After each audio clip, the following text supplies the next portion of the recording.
Obrigada pelo convite à Fundação Serra Henriques, com a qual já tive a oportunidade de colaborar no passado, e também à Câmara Municipal de Lisboa por estender este convite de participação a vários especialistas, a vários estudiosos e também profissionais que se preocupam com territórios complexos. Neste caso, a Croa Norte de Lisboa, ou quem sabe, a Zona Sul das periferias de Lisboa, isso também é uma questão de ângulo de onde se observa. Tive a oportunidade de ver as apresentações prévias e vou partilhar algumas ideias, a partir de agora. Bom, a sugestão que trago para olhar para este território da Croa Norte de Lisboa é talvez específica. Depois de ouvir atentamente as várias apresentações dos vários especialistas que já foram sendo afixados no canal do YouTube, foi já um conjunto de quase uma espécie de história contínua, uma aula de história de urbanismo, história da cidade, também vocações mais pessoais de projetos que arquitetos propõem para aquela zona. E tornou-se bastante evidente que, tal como um dominó tem 28 peças, nesta panóplia de 30 especialistas é quase como se tivéssemos um conjunto de dominó inteiro, que vamos ver como é que é possível combinar, quais peças ficam de fora, talvez haja metodologias incompatíveis, o próprio território não é tão homogéneo como um tabuleiro completo, mas ficou esta ideia de que no conjunto das 30 peças, algumas poderão encaixar ou não. De onde me surgiu a ideia de evidenciar estas palavras no convite para a apresentação do próprio programa da Croa Norte de Lisboa,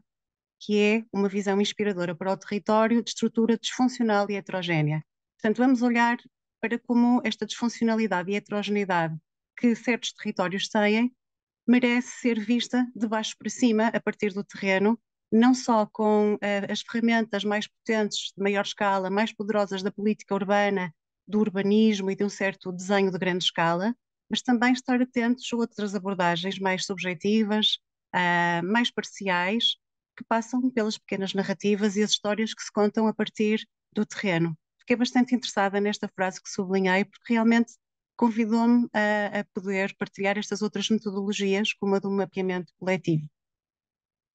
Um pequeno print da zona em estudo, das 4 zonas, olhei mais para o bairro de Galinheiras, até por uma questão toponímica, mas podemos ver que toda esta zona, na sua heterogeneidade, também carece de uma abordagem utópica, e a primeira grande utopia seria olharmos para Berlim e perceber como o aeroporto foi transformado num parque urbano. Portanto, uma das soluções que encontraram em Berlim para solucionar um aeroporto que estava sem função foi ouvir que os cidadãos, que a população em geral, carecia de um parque e transformarem o aeroporto num parque acessível para atividades com famílias, para hortas urbanas, onde também está situada a Floating University, que é um projeto que esteve até nomeado para o prémio Miss Van der Rohe o ano passado. Portanto, esta seria uma grande utopia, olhar para este território não como contornável ou transformável, mas simplesmente abri-lo e criar uma nova zona verde em Lisboa, exatamente como se fez em Berlim. Portanto, uma utopia que é a realidade noutro sítio. Mas voltando às ideias metodológicas que queria aqui propor, decidi apresentar 2 ou 3 projetos em que olhamos para as zonas escondidas das cidades. Neste caso, a Escola de Confins e de Ninhuros, no projeto Moving Borders, é um projeto em que o Juclésio Azevedo e eu convidamos 10 coletivos a olhar para as zonas invisíveis da cidade do Porto. A convite da Câmara Municipal do Porto e do Teatro Rivoli, envolvemos vários coletivos da cidade a contarem histórias nestes bairros limítrofes, estas zonas que normalmente não estão nos mapas turísticos, normalmente não estão nas linhas de autocarro, normalmente o metro não chega lá e é onde vive aquela parte da população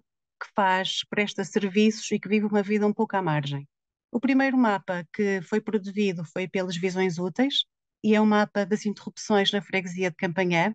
É um mapa muito interessante em que as visões úteis recortam a freguesia e vão mesmo procurar as interrupções físicas que isolam Campanhã do resto da cidade. E vemos muros, vedações, desníveis, taludes, zonas intransponíveis que de alguma forma isolam esta freguesia que é gigantesca e a tornam isolada sobre si própria. Este mapa foi surpreendente para nós, porque estamos habituados a atravessá-la pelas vias, pela VCI, pela circunvalação, pelas grandes estradas que cruzam o território, mas a percepção pedonal do que é atravessar uma freguesia como Campanhã tornou-se evidente com este mapeamento simultaneamente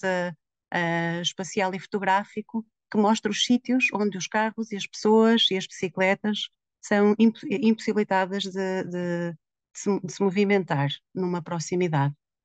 Outro mapa muito interessante, a meu ver, que surgiu desta colaboração sobre a cidade do Porto nas suas realidades invisíveis, é o mapa que a Rebeca e a Yasmin Morada Alizadeh, que são umas artistas portuguesas de ascendência iraniana, fizeram sobre a comunidade islâmica no Porto. Este é um mapa metafórico, acompanhado de uma série de atividades de visitas às mesquitas, de visitas a estabelecimentos onde são vendidos produtos específicos para a comunidade islâmica, mas é um mapa metafórico que conecta zonas da cidade onde acontecem rituais importantes para esta comunidade. Um outro mapa também encomendado nesse projeto chamado Escola de Confins e de Miúdos, quais são estes confins e quais são essas zonas desconhecidas às quais não acedemos, é o mapa que o coletivo Pedra no Rim desenvolveu dos despojos que se encontram na freguesia do Bonfim. A Pedra no Rim é um coletivo que faz objetos cerâmicos, que não é uma vista alegre, é uma vista triste. Eles dizem que fazem cerâmica punk, é uma vista triste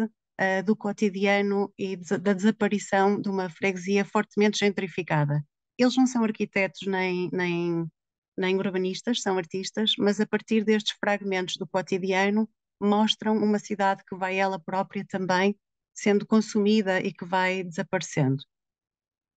A Escola dos Confins e de Minhos teve seus momentos públicos com estudantes, com o público em geral, foi apresentada na Praça do Marquês, aqui no Porto, na antiga Biblioteca Popular Pedro Cid.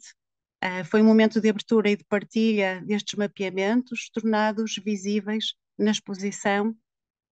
e nas atividades públicas da escola. Portanto, estes mapas, tal como os mapas das antigas escolas primárias que estavam afixados nas paredes, deram origem a uma aula sobre estas realidades invisíveis que os vários coletivos e participantes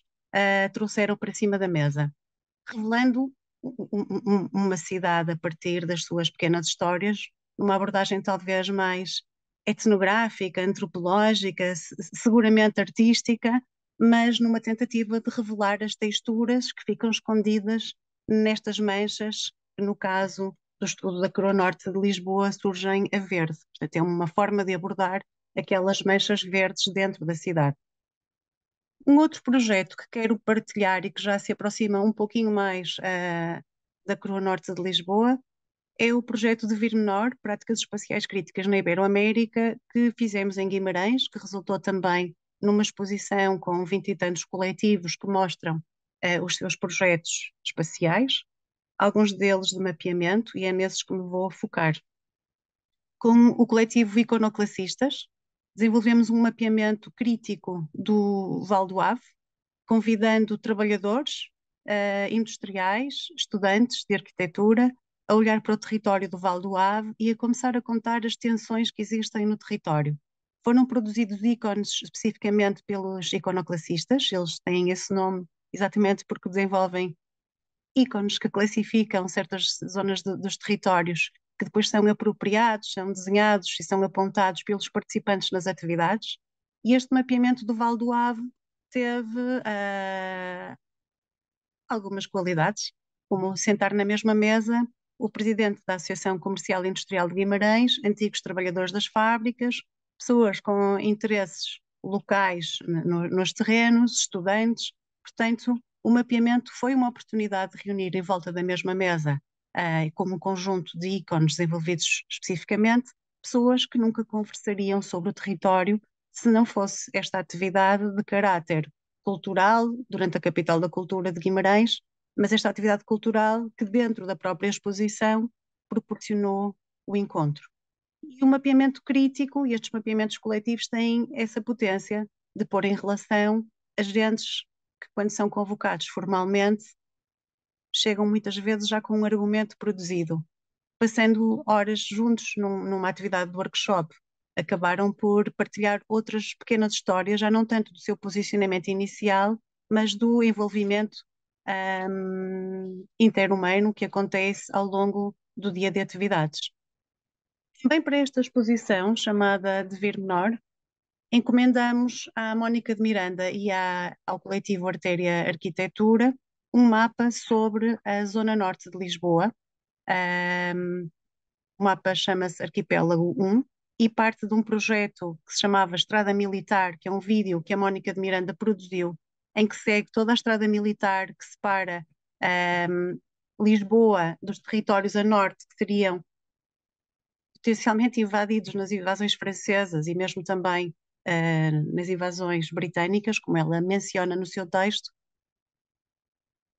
e o que no vídeo da Estrada Militar, a Mónica de Miranda com o Paul Goodwin vão revelando é o conjunto de bairros que ficam posicionados ao longo da estrada nesta espécie de enclave de terra de ninguém que ocupa antigas infraestruturas e que ocupa uma espécie de terra vaga que vai sobrando do crescimento da cidade de sul para norte e dos outros crescimentos de norte para sul. É muito interessante porque esta estrada militar atravessa uma parte do território agora em estudo na Coroa Norte de Lisboa. Na altura, o que a Artéria Arquitetura e a Mónica de Miranda propunham era uma espécie de jogo de tabuleiro, tentando identificar fotografias do território com estes bairros desconhecidos. A maior parte das pessoas consegue identificar as zonas centrais de Lisboa, as zonas ribeirinhas, mas não consegue identificar estas zonas interiores. E surge esta toponímia pejorativa que acaba por se tornar identidade do norte de Lisboa no nome destes bairros. O bairro do Fim do Mundo, o bairro do Talude, a Cova da Moura, a Azinhaga dos Besouros, acabam por ser designações que os bairros de forte migração tomam, que para além dos problemas sociais e económicos que transportam em si, carregam ainda uma toponímia pesadíssima, que sublinha ainda mais que aquela zona, ao longo da estrada militar, aquela coroa norte de Lisboa, é uma espécie de território intransponível e até perigoso. Aqui as palavras têm importância e a toponímia atribuída àqueles bairros, como ficou revelado neste jogo, neste mapa, nesse vídeo, evidencia os fatores de exclusão para além dos outros vividos no dia a dia. Dando então aqui um salto para a zona que escolhi para analisar ou para me debruçar sobre ela, o projeto tem 4 zonas, são todas bastante diferentes. Este de Galinheiras tem uma toponímia bastante peculiar e foi um dos motivos pelos quais a escolhi. Este é um mapa que se encontra no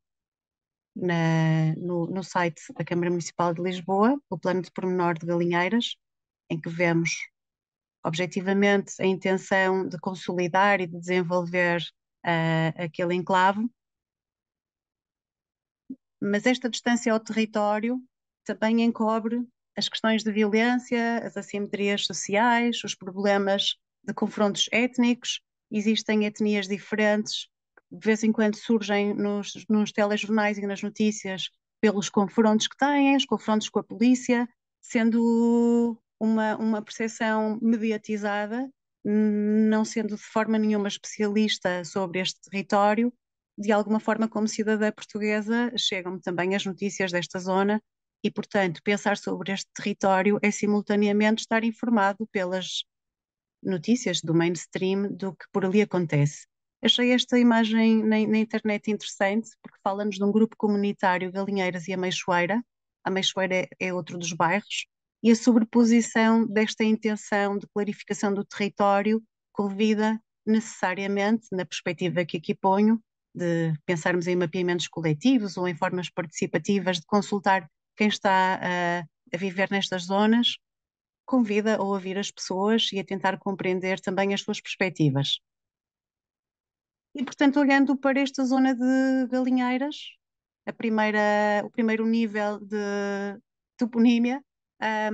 demonstra um enclave de ruralidade ainda muito presente. Olival, as azinhagas, que são caminhos estreitos, não é, entre vegetação, as charnecas, que é um tipo de solo com uma vegetação rasteira, a Feira de Galinheiras, o bairro da Meixoeira, as diversas quintas que dão nome às muitas ruas, hum, demonstram que há ainda ali uma presença rural e que foi a partir desse desenvolvimento rural que foram chegando estes assentamentos ilegais. E, curiosamente, a tal estrada militar atravessa de cima a baixo, na vertical, o bairro. Uma outra camada importante, e é por isso também que este estudo se faz, são os bairros de gênese ilegal, onde a toponímia bairro de Casal dos Cucos, bairro da Boa Vista, o bairro de Angola, já apontam as diversas comunidades que ali se instalaram e que o que proponho é que sejam auscultadas. Que pessoas e representantes das comunidades é que ali estão que possam participar em alguma fase deste estudo? Não sei se com um dos grupos de jovens arquitetos que estão a trabalhar, se diretamente com algum especialista que trabalhe no terreno, mas acho importante, depois de ter ouvido as diversas peças do dominó que compõem este conjunto de apresentações, referir que há pessoas e representantes das comunidades que por ali se encontram. Pude descobrir esta Associação Cultural para o Desenvolvimento, Culturface, a Associação Lusofonia, Cultura e Cidadania e também um grupo de desporto que tem uma forte proximidade dos miúdos no bairro, os Naré Fighters, que fazem jiu-jitsu e onde existe um agenciamento junto dessa juventude, um, numa proximidade para a cidadania. Muitas metodologias possíveis. Esta, por exemplo, é uma fotografia da minha mesa de trabalho para o projeto Escola dos Confins e de Minhuros, entre mapeamentos, levantamentos, estudo histórico, apontamentos por entrevistas. Há muitas formas de nos relacionarmos com o território. Eu apenas queria, com esta breve comunicação, convidar a que o dominó se torne também colorido e diverso e que possa incluir as vozes das pessoas que estão dentro destes enclaves que estão neste momento a ser estudados para receberem novas propostas.